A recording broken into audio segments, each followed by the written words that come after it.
Salut, j'espère que tu vas bien, que tu es au top de la forme. Moi, je suis Ben Adam Ouattara et je suis justement en train de lancer un challenge discipline sur le mois de janvier 2026. Voilà, donc je vais expliquer concrètement comment ça va se passer. D'abord, l'objectif global, c'est quoi? L'objectif, c'est que à la fin de janvier, chaque participant de ce challenge-là puisse se dire, je ne suis plus la même personne qu'au 1er janvier. Donc, les résultats attendus, c'est quoi? La clarté mentale, la discipline quotidienne qui est installée, une meilleure gestion de son temps, une reconnexion à soi-même et une base solide pour attaquer février avec structure et intention. Concept du challenge. La promesse centrale de ce challenge, c'est que la discipline précède la motivation, la clarté précède la performance. Donc ce challenge n'est pas là pour inspirer, motiver artificiellement, faire rêver. Non, mais pour structurer, pour restructurer, pour rééduquer, pour reprogrammer. Et la méthode qu'on va utiliser, c'est la méthode de Big Reset RL69. Une méthode simple, répétitive, exigeante, 6 piliers, 9 règles non négociables. Et ensuite, les 6 piliers du challenge, c'est d'abord la clarté. Donc la clarté sur ta vision personnelle. Tu vois, la vision de toi-même et tout de ton évolution. La clarté sur tes priorités. Et puis l'élimination du bruit. Ensuite, le deuxième pilier de ce challenge, c'est la structure.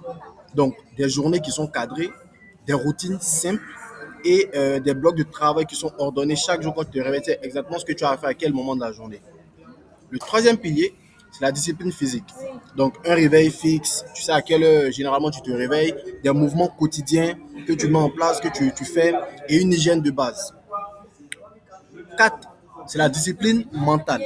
Donc, cette capacité à pouvoir faire du silence parfois, de pouvoir faire du journaling, de faire des petits rapports hebdomadaires de tes journées bien journaliers, et puis le contrôle aussi de tes impulsions. Voilà. Ensuite, on a la détox digitale. Donc, la détox digitale, c'est la réduction drastique des distractions. Donc, un usage conscient des réseaux, tout et tout, des réseaux sociaux. Et le sixième pilier, c'est la responsabilité. Donc, prendre un engagement public, faire un suivi quotidien et puis faire un témoignage final à la fin de ce challenge.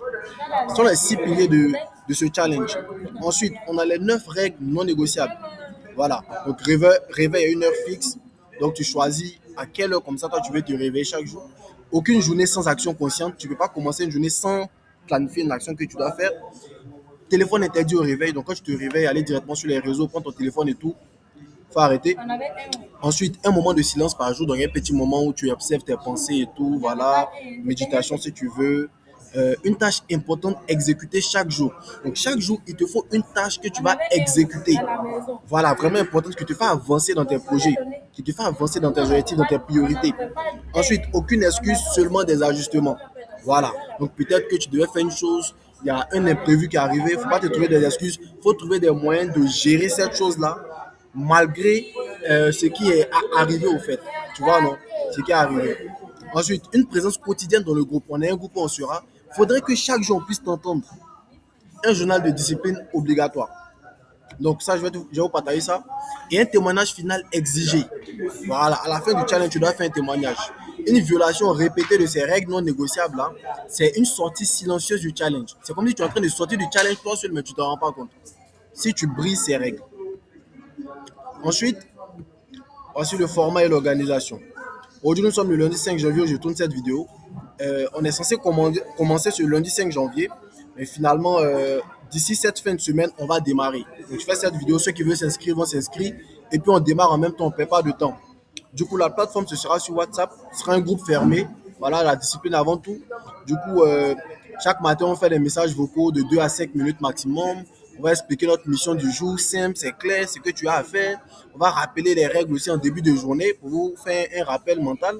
Et une question aussi d'introspection en fin de journée. Donc, comment ta journée s'est passée et tout, tu vas nous expliquer. C'est un peu le format et l'organisation. Maintenant, pour le déroulé du challenge, c'est très simple. Du 5 janvier au 31 janvier, c'est 4 semaines. Donc, première semaine, je vois clair. Deuxième semaine, je structure. Troisième semaine, je tiens. Et quatrième semaine, je deviens. Est-ce qu'on comprend? Donc, d'abord, il faut comprendre une chose. La première semaine, ça va être la semaine du reset. On va couper avec l'ancien rythme. Donc, on va faire un audit de vie. temps, énergie, habitude, et nettoyage mental et émotionnel, suppression des distractions inutiles, mise en place de routines minimales, silence plus observation consciente de toi-même. Donc l'objectif ici, c'est de prendre conscience, voir clairement ce qui détruit ta discipline. Après ça, on va passer à la semaine de structure. Donc là, on va imposer un cadre à sa vie. Donc structuration des journées, création de routines fixes matin et soir, gestion du temps et des priorités, discipline du matin, donc réveil, focus, mouvement, et ensuite engagement quotidien dans l'exécution. Donc l'objectif ici, c'est d'installer un rythme. Donc passer du chaos à une journée maîtrisée, une journée que tu as planifiée de base. Après, sur la troisième semaine, tu seras la solidité.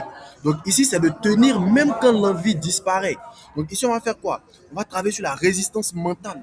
La discipline avant la motivation. C'est-à-dire la discipline sans motivation. Avant la discipline sans motivation. On va travailler sur la gestion des baisses d'énergie. Parce qu'il y a des moments où tu n'auras pas d'énergie pour faire ce que tu dois faire. On va travailler à continuer malgré la fatigue, le doute et l'ennui. On va travailler à faire du renforcement du mental par la répétition. Donc l'objectif ici, c'est de forcer la constance. Prouver que tu peux tenir sans excuse. Et lors de la semaine 4, ce sera l'identité. Devenir quelqu'un de différent. Donc là, on va faire quoi? Ancrage d'une nouvelle identité disciplinée. Clarification des standards personnels. Projection claire sur février et mars. Tu vas savoir exactement ce que tu as fait sur février et mars. Engagement public envers soi-même. Et à la fin, témoignage final. Écrit, audio ou vidéo. Donc l'objectif ici, c'est de changer d'identité. Ne plus faire de la discipline, mais plutôt devenir quelqu'un de discipliné. Être quelqu'un de discipliné.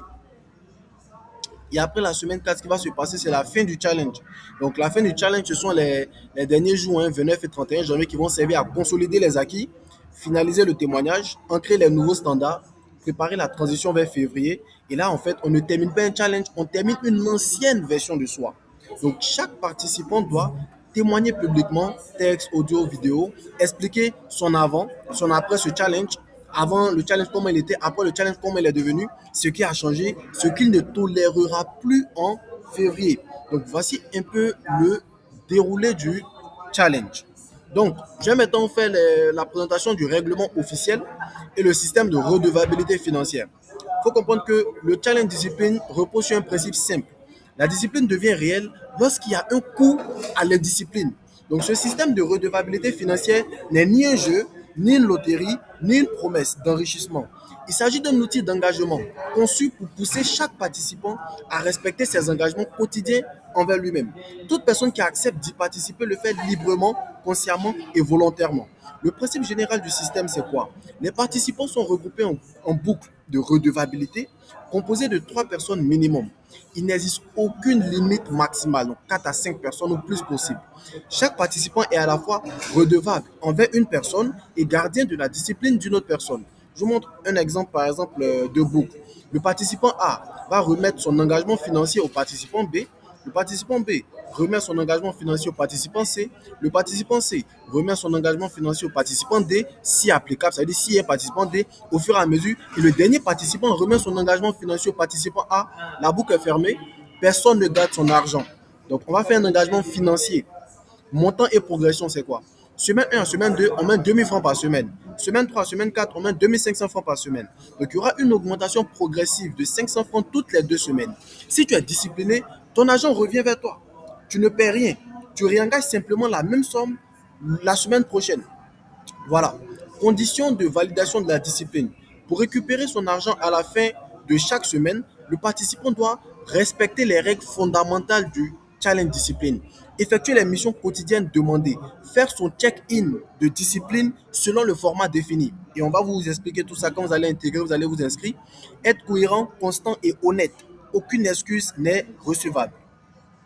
Le rôle du partenaire de redevabilité, c'est quoi? Le partenaire de redevabilité est un observateur actif, un contrôleur de cohérence, un gardien des standards. Il a le droit de poser des questions, demander des preuves simples, refuser de rendre l'argent en cas de doute. C'est un peu comme ton policier au fait. Tu vois un peu. Et la règle majeure, c'est quoi? S'il y a doute, l'argent n'est pas rendu. Si je doute que tu n'as pas tenu ta discipline, l'argent n'est pas rendu. La discipline est claire ou elle ne l'est pas. Perte et gain financier. Donc, si un participant ne respecte pas ses engagements, son argent reste définitivement chez son partenaire de redevabilité. Si un participant est discipliné et rigoureux, il récupère son argent et peut conserver l'argent d'un partenaire indiscipliné. Donc, celui que, par exemple, tu es son partenaire de redevabilité, s'il n'a pas été discipliné, que tu l'as bien suivi, tu vas obtenir ces 2000. Et si toi, tu t'es discipliné, ton partenaire de redevabilité va te donner tes 2000. Ça te fait combien? Ça te fait 4000 francs. Donc, la discipline peut donc ne rien coûter ou rapporter. Donc ici, on va parler maintenant de responsabilité et transparence. Le challenge discipline RL69 n'est pas responsable des conflits personnels. Chaque participant est responsable de ses actions, ses preuves, sa discipline. Aucune médiation ne sera faite pour des désaccords liés au non-respect des règles. L'engagement moral à valider de chaque participant. En participant à ce système, tu reconnais que tu participes volontairement, tu comprends les règles, tu acceptes la perte financière en cas d'indiscipline, tu t'engages à faire preuve d'honnêteté, tu comprends que ce système vise ta transformation. La discipline est un choix. Donc tu vas mettre ton nom et prénom, ta signature et la date. Le concept, il est simple. Tu engages de l'argent chaque semaine. Si tu es discipliné, tu récupères ton argent. Si tu ne l'es pas, ton partenaire le garde. Ton partenaire, il te surveille. Toi, tu surveilles quelqu'un d'autre. Personne ne triche, personne ne se cache. Pourquoi ça marche? Parce que l'argent rend la discipline réelle. Parce que la pression est sociale. Parce que la perte fait agir. Ce n'est pas un pari, c'est un contrat avec toi-même. La philosophie RL69, c'est quoi? La discipline n'a de valeur que lorsqu'elle te coûte quelque chose. Si tu fais le travail, tu ne paies rien. Tu gagnes en structure, tu gagnes en respect de toi. Si tu ne fais pas le travail, tu payes le prix. Donc, bienvenue dans un système où la discipline n'est plus négociable. The Big Ben RL69. C'est ça au fait que je voulais vous présenter au niveau de ce challenge. Et on va commencer, je pense, ce mercredi 7. Du coup, il faudra rapidement s'inscrire pour faire partie justement de cette session de ce mois de janvier. Donc, voilà exactement ce qu'il fallait comprendre.